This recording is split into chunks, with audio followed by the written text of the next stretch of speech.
বিসমিল্লাহির রহমানির রহিম। Bagmara BS school and কলেজের অনলাইন ক্লাসে সকল ছাত্রছাত্রীদেরকে আমার অন্তরস্থল থেকে স্বাগতম জানিয়ে শুরু করছি আজকের এই ক্লাস। আজকের আলোচনার বিষয় উচ্চতর গণিত দ্বিতীয় পত্র প্রথম অধ্যায়। তোমরা জানো যে বাস্তব সংখ্যা মূলত কি, এটা আমরা সবাই জানি যে সকল মূলদ অমূলদ সংখ্যাকে বাস্তব সংখ্যা বলে। তো যাই হোক, সেই বাস্তব সংখ্যাকে বিভিন্ন অ্যাঙ্গেল দিয়ে বিভিন্ন সিস্টেম দিয়ে প্রকাশ করা যায়। তো আজকে আমার আলোচনার যে বিষয় সেটা হচ্ছে সমাধান করো এবং সমাধান সেট সংখ্যারেখায় দেখাও। তাহলে আমরা একটা অঙ্ক বা একটা প্রবলেম সমাধান করব এবং সেটা সংখ্যারেখায় দেখাতে পারলে ইনশাল্লাহ আমাদের আজকের কার্যক্রম কমপ্লিট হবে। তো আশা করি ছাত্রছাত্রী তোমরা অত্যাধিক মনোযোগের দৃষ্টিতে আমার এই ক্লাসটা দেখবে। তো যাই হোক, প্রথম নম্বর অঙ্ক আমরা সলভ করি। প্রথম নম্বর প্রবলেমে যা ছিল সেটা কি ছিল? প্রথম নম্বর প্রবলেমে যা ছিল সেটা হলো যে modulus twice X less than হচ্ছে 3। তো যাই হোক, মডুলাস যার বাংলা অর্থ হচ্ছে পরম মান কি? This is question. পরম মান। তো পরম মান আসলে কোনো সংখ্যা দিয়ে যদি আমি চিন্তা করি, যে কোনো একটা সংখ্যার পরম মান যদি আমি চিন্তা করি, তাহলে ওই সংখ্যাটি শূন্য থেকে বড় হলে কতটুকু বড় হতে পারে, অথবা যদি ছোট হয় তাহলে সেটা কতটুকু ছোট হবে, তার পরিমাণটাই কিন্তু পরম মান। যেমন আমি এই অঙ্কটি করার আগে আমরা নিজেরা একটু চিন্তা করি যে ধরো -3 একটা সংখ্যা, তাহলে এই সংখ্যাটা কিন্তু তোমরা নর্মালি জানতেছো যে ঋণাত্মক দিকে শূন্য থেকে বাম দিকে 3 ঘর। তাহলে আরেকটা সংখ্যা আমি চিন্তা করি যে হয়তো বা +3, তাহলে এই সংখ্যাটা কিন্তু শূন্য থেকে বড় হলে সেটা কতটুকু বড়, +3 পর্যন্ত। তাহলে মাই ডিয়ার স্টুডেন্ট, তোমরা এখানে ফলো করো, এটাও কিন্তু একটা ডিস্টেন্স, এটাও হচ্ছে আরেকটা ডিস্টেন্স। তো ডিস্টেন্স কিন্তু বা দূরত্ব এটা কখনো ঋণাত্মক হতে পারে না। আমরা অনেক সময় দেখো বৃত্তের ব্যাসার্ধ নির্ণয় যখন করি তখনও কিন্তু ঋণাত্মক মান অ্যালাউ করি না। এবং যখন আমি আয়তক্ষেত্রের দৈর্ঘ্য প্রস্থ নির্ণয় করি সেটাও কিন্তু আমরা ঋণাত্মক মান অ্যালাউ করি না। এরপরে আমি যদি কোনো পদের সংখ্যা নির্ণয় করি, আমরা সেই চিরচেনা একটা শব্দ, সেটা হলো যে ঋণাত্মক মান বর্জন করে। তো এখন সেই ঋণাত্মক মান কেন বর্জন করে, কি কারণে বর্জন করে, এই বিষয়টা কিন্তু আমরা কখনোই চিন্তা করি না। তো সেই বিষয়টাকেই আমি তোমাদের সামনে রিপ্লেস করার আবার নতুন করে চেষ্টা করলাম। তো যাই হোক, ধন্যবাদ। এবার আমার ক্লাসে পরম মান হচ্ছে, তাহলে আমরা কি বুঝলাম যে কোনো সংখ্যা শূন্য থেকে বড় হলে কতটুকুই বা বড় হতে পারে, অথবা ছোট হলে কতটুকু ছোট হবে, সেই পরিমাণটাই কিন্তু ওই সংখ্যার পরম মান। তো এখন এখানে আমরা যখন মডুলাস দিয়ে লিখলাম, তাহলে আমরা লিখতে পারবো কি, এর পরের লাইনে আমি যে কথাটা লিখতে পারবো সেটা হলো -3 less than twice X -5 less than কত, +3। মাই ডিয়ার স্টুডেন্ট, এখানে তোমার যে জিনিসটা খেয়াল করতে হবে সেটা হলো যে প্রথমে এই লেস দেনের মাঝখানে যে পদটা বা যে টার্মটাকে আমরা খেয়াল করব, এইটা প্রথমে আছে কি টয়েস এক্স -5। তাহলে এই -5টাকে যদি ইলামিনেট করতে চাই তাহলে আমরা কি করতে পারবো, তাহলে +5 দ্বারা যোগ করতে হবে। সহজ প্রশ্ন, তোমরা অনেকেই হয়তো উত্তর দিবা যে +5, তাহলে -5 এখানে +5 যদি আমি করি তাহলে 3 প্লাস এই দিকে কত হবে, +5। তো তাহলে এখন এখানে বিয়োগ যদি করি তাহলে কি আসবে, 2, কারণ দুইটার মধ্যে বড়। এখানে আসলো কি টয়েস এক্স, এখানে কত আসলো 8। এখন খেয়াল করে দেখো যে আমাদের কাজটা কোন পদে হচ্ছে, মাঝখানে যে পদটা আছে এই পদ নিয়ে কিন্তু আমরা কাজ করছি।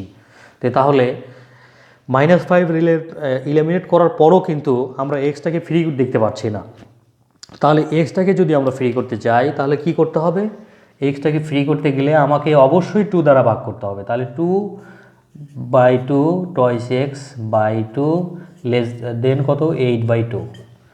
তাহলে ওভারঅল যেটা আমরা ক্যালকুলেশনে পাবো সেটা হচ্ছে 1 less than X less than 4। My dear student, তোমরা খেয়াল করো যে আমাদের ফার্স্ট টার্মটা কী ছিল, এখানে একটা মডুলাসযুক্ত একটা অসমতা চিন্তা করলাম, সেটাকে কি করলাম, এখানে 3 থাকলে এখানে বাম পক্ষে যখন লিখলাম তখন এই মানটা কিন্তু মাইনাস, যদি এখানে 5 থাকতো তাহলে আমি সেটা -5 লিখতাম, অথবা যদি 8 থাকতো, মানে এখানে যে সংখ্যাটাই থাকবে, যে অসমতার চিহ্ন বের করবে, ওই চিহ্ন দিয়ে আমরা উভয় পক্ষটাকে আগে ঠিক করব। এরপর সেকেন্ড টার্গেটটা কি? সেকেন্ড টার্গেটটা কিন্তু আমাদের টার্গেটটা ছিল এই বরাবর।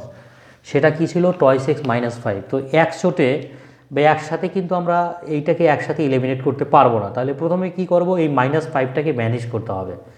তাহলে তুমি জানো যে -5 যদি তুমি ব্যানিশ করতে চাও, তাহলে আর একটা কী দরকার? +5। তো তিনো সাইডে, তিনটা পক্ষেই যদি আমি +5 যোগ করে দিই, তাহলে কিন্তু শেষ পর্যন্ত দেখা যাবে কি 2 less than twice X less than 8।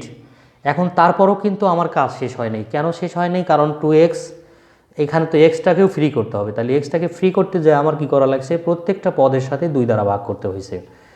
এখন ইনকেস তোমার এখানে যদি 4x থাকতো, তাহলে কিন্তু 4 দিয়ে ভাগ করতাম, অথবা 5x যদি থাকতো 5x। মানে এখানে এক কথা, এক্সটাকে ফ্রি করার জন্য তোমার যা দিয়ে ভাগ করলে পারে এক্স ফ্রি হবে, তোমার সেই কাজটাই করতে হবে। তো যাই হোক, এখানে কিন্তু আমরা মোটামুটি সলিউশনে চলে আসছি।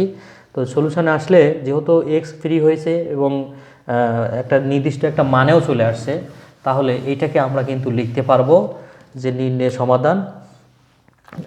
সমাধান সেট। প্রথমে যেহেতু সমাধান সেট নির্ণয় করতে বলছে, তাহলে কি লিখব? নির্ণয় সমাধান সেট। নির্ণয় সমাধান সেট যখন আমি লিখব, তখন কি লিখব? এস ইকুয়াল টু সেকেন্ড ব্র্যাকেটের মধ্যে X belongs to R such that কি আসবে? 1 less than X less than 4। Clear? এখন এই মানটাকেই তো আমরা সংখ্যা রেখায় দেখাবো। তো সংখ্যা রেখায় দেখাতে গেলে কি করতে হবে? যে একটা সংখ্যা রেখা তৈরি করি, তাহলে আমরা বিষয়টা পরিষ্কার হয়ে যাব। সংখ্যা রেখা। তো সংখ্যা রেখা যখন আমি দেখাতে যাব, তাহলে ঘটনাটা কি ঘটবে? সেটা হলো, এটাকে যদি আমরা কি আছে, এক্সের মানটা 1-এর থেকে বড় আর 4-এর থেকে ছোট, তাহলে এটা যদি 0 ধরি, তাহলে 1 2 3 4, তাহলে 1 থেকে বড় আর 4-এর থেকে ছোট যদি হয়, তাহলে ওভারঅল যেটা হবে সেটা হলো এইটা কিন্তু মোটা দাগ দিয়ে পূরণ করতে হবে। তো আশা করি আমার সুপ্রিয় ছাত্রছাত্রী, প্রাণপ্রিয় ছাত্রছাত্রী, তোমরা আমার ক্লাসটা দেখে বুঝতে পারছো যে আসলে সংখ্যা রেখাটা এখানে তোমার যে জিনিসটাকে খুব বেশি মাত্রায় বোঝার চেষ্টা করতে হবে, যে দেখো এক্স বিলংস টু আর, এক্সটা কেমন একটা বাস্তব সংখ্যা, তাহলে সেই মানটা কেমন? এক্সের মান 1-এর থেকে বড় আর 4-এর থেকে ছোট। তাহলে 1-এর থেকে যখন বড় হবে, তাহলে কিন্তু এই মানটা 1 থেকে বড় বলতে এখানে বৃত্তটা ভরাট হবে না। এইটা বৃত্তটা ভরাট হবে না, এখানেও বৃত্তটা ভরাট হবে না। কারণ বৃত্ত ভরাট হলে তখন কি কন্ডিশন হতো? কি যে 1 সহ হইতো। যেহেতু বৃত্তটা ভরাট হবে না, সেহেতু তোমাদের বৃত্ত ভরাট করলে কিন্তু অঙ্কটা ভুল হয়ে যাবে। ঠিক আছে? এখন কখন বৃত্ত ভরাট হয়? এখন এই অঙ্ক যদি এরকম থাকতো যে 1 laser equal x laser equal 4, তখন কিন্তু তোমার ওই সংখ্যা রেখার জন্য যে কাজটা হইতো সেটা হলো 1 2 3 হয়তো বা 4 পর্যন্ত নিলাম, নেওয়ার পরে এখানে বৃত্ত পর্যন্ত যাওয়ার পরে এই বৃত্তটা কিন্তু ওভারঅল ভরাট হয়ে যেত। ঠিক আছে? তো যাই হোক, এই আইটেম থেকে আমরা কি শিখলাম? যে একটা সংখ্যা রেখা কীভাবে সমাধান সেটের মাধ্যমে নির্ণয় করতে হয়। এবার একটি গুরুত্বপূর্ণ আইটেম, এই আইটেমটা তোমাদের অনেক দায়িত্বশীলভাবে শিখতে হবে, গুরুত্ব সহকারে শিখতে হবে। সেটা হলো কি, যে 2 নম্বর অঙ্ক, সেটা হলো এখানে আমি লিখতে পারবো কি আছে? মডুলাস 3x -5 লেস দেন কত? Modulus twice X -1। তো এই অঙ্ক কী করা লাগবে? প্রথমে উভয়পক্ষে বর্গ করতে হবে। তাহলে বর্গ যখন করব, তখন আমি কি লিখতে পারবো? Twice X -5 whole square less than, এখানে কত লিখব? 2x -1 whole square. এখানে লিখতে হবে, যদি সাইড নোট দিতে চাও, তাহলে কি করলাম? উভয়পক্ষে বর্গ করি। তাহলে উভয়পক্ষে যদি আমরা বর্গ করি, তাহলে ঘটনা এখানে কি ঘটতেছে? সেটা হলো যে 9x square plus 3 × 5 = 15 × 2 = 30x plus হচ্ছে 25 লেস দেন কত আসছে? এখানে আসবে 4x স্কোয়ার -4x প্লাস হচ্ছে 1। তাহলে এই অসমতার মানটাকে আমরা এই পাশে নিয়ে আসতে পারি। সেটা কি? 9x স্কোয়ার -30x প্লাস হচ্ছে কত? 25 বিয়োগ হচ্ছে 4x square -4x plus 1 plus 4x less than 0। তো এখন তোমরা খেয়াল করো যে এই অঙ্কটাতে আমরা কি করতে পারি, 9x² থেকে 4x² যখন বাদ যাবে তখন আসলো কি 5x²। এবার 30 থেকে প্লাস -30x প্লাস 4x, তার মানে কি -26x প্লাস প্লাস মাইনাস, এখানে মাইনাসই হওয়ার কথা ছিল। আচ্ছা, তাহলে এখানে 25 থেকে 1 বাদ দিলে থাকতেছে কত, 24 <0। তো তাহলে ওভারঅল আমি যদি এটাকে সলিউশন করি তাহলে কি লিখতে পারবো যে 5x² - 25x - 25x প্লাস হচ্ছে 24 <0।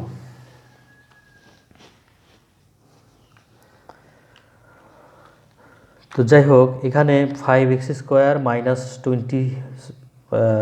24 30 থেকে যখন আমি 24x প্লাস কত আসছে 24, তাহলে 24 5 24 120। এখানে আমাদের একটু মিস্টেক হয়েছে, সেটা হলো আমি লিখতে পারবো এইভাবে যে 20x, আর এখানে লিখতে পারবো হলো 6x। কারণ আমরা উৎপাদকের নিয়মে কি জানি, যদি উভয় পাশে সংখ্যা থাকে তাহলে আমাদের কি করতে হবে, সংখ্যাটাকে আগে গুণ করে নিতে হবে। তাহলে 5 × 124, তার মানে কত 120। 120তে যদি আমরা মিডল ফ্যাক্টর করি তাহলে যা ঘটনা ঘটবে সেটা হলো যে 5x যদি কমন নেই তাহলে কি থাকবে x - 4, এখানে যদি 6 কমন নেই তাহলে কি থাকবে, তাও x - 4 <0। তো যাই হোক, এখানে আমরা মুছে ফেলি।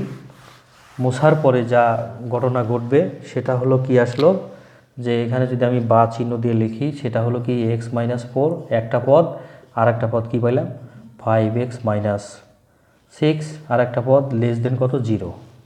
তো এখানে যদি আমি আরেকটা লাইন আগাই তাহলে কি করতে পারবো, এখানে একটা সেকেন্ড ব্র্যাকেট দিয়ে x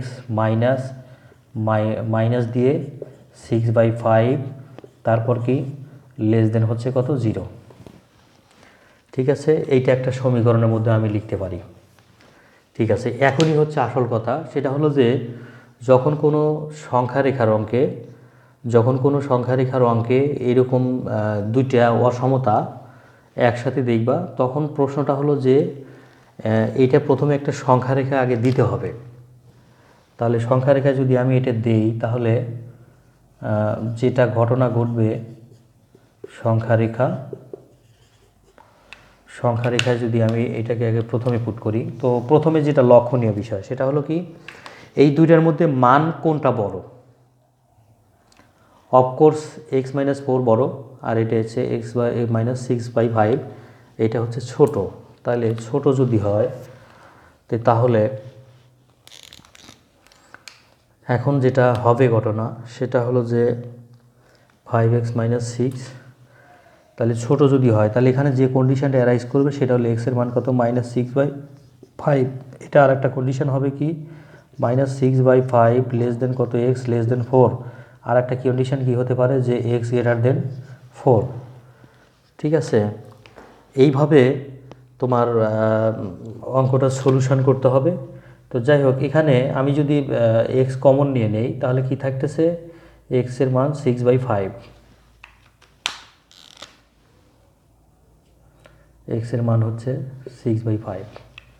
ওকে, মোটামুটি এই পর্যন্ত হলো কথা। তো এখন যখন আমি দেখব যে একই সংখ্যা রেখায় এরকম কোনো কন্ডিশন দাঁড়ায় গেল, তাহলে অবশ্যই এটা অসমতার চিহ্নের সাহায্যে প্রকাশ করতে হবে। তাহলে অসমতার চিহ্নের সাহায্যে প্রকাশ করতে গেলে তোমার কিছু কথা লিখতে হবে। সেই কথাটা কি, কথাটা হলো যে কথাটা লিখতে হবে তা হলো যে 1 নং সমীকরণটি সত্য হবে, 1 নং সমীকরণটি সত্য হবে যদি উক্ত সমীকরণ থেকে উভয় ধনাত্মক অথবা উভয় ঋণাত্মক হবে। তো যাই হোক, আজকের ক্লাস এতটুকুই। আমি আমার পরবর্তী ক্লাসে অসমতা সেট কীভাবে সংখ্যা রেখার মাধ্যমে প্রকাশ করা যায় আমি সেটি দেখানোর চেষ্টা করব। ধন্যবাদ সবাইকে, আমি আবারও স্বাগতম জানিয়ে শেষ করছি। আসসালামু আলাইকুম ওয়া রাহমাতুল্লাহ।